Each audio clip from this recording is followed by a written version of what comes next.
Ayun, tama po. Eto naman po, well, in relation sa issue pa rin po ng AFP ay inaprubahan na ng Department of Budget and Management ang kabuang 783 milyong pisong performance-based bonus para sa mga kwalipikadong tauhan ng Philippine Navy, Philippine Air Force at National Intelligence Coordinating Agency para sa taong 2023. Ayon sa DBM attorney, layunin ng insentibong ito na kilalanin ang dedikasyon at sakripisyo ng mga kawani ng seguridad at intelihensya.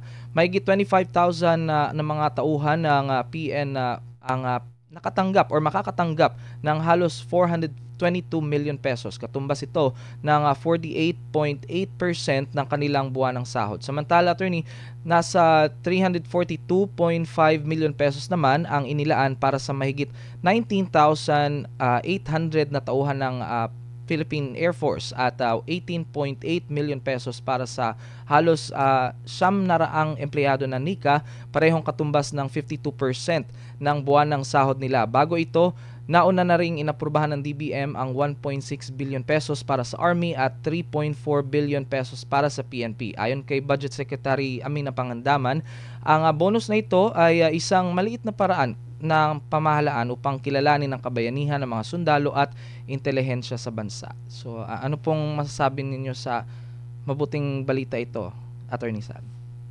Sabi mo na nga, mabuting balita. Wala na tayong komentaryo niya. Basta mabuting balita. Okay lang yan. Ayan. Dako na po tayo, Attorney Sal, sa mga mensahe ng ating mga kababayan, mga masugid na taga-subaybay na ating programa. Well, yung iba po, Attorney Sal, medyo nag-react na po sa may tugon na po sa panawagan ninyo. Ito, pero batiin po muna natin si Cherry Me from watching from Seychelles, Africa. Shout out to Filipino Food House Cecil. Yan po, attorney. Okay. From Mark Hubilia, political persecution ang ginagawa ng gobyerno pag puro kalaban sa politika ang kinakasuhan. Tama. Takal na natin yung sabi. Ayan. Ito po from Elvira Ibanez, YouTube comment, Attorney Sal.